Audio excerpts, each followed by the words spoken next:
Why does your scanner show the P0498 engine code? What does it mean? P0498 is a diagnostic trouble code for evaporative emission system vent valve control circuit low. This engine code indicates that there is a fault with the circuit that controls the vent for evaporative emission system's vapor.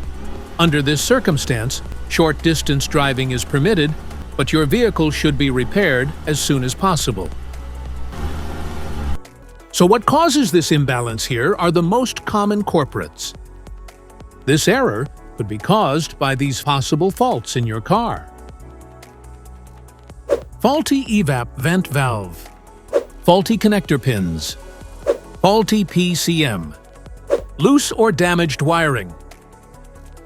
Each DTC code corresponds to a specific issue in your vehicle.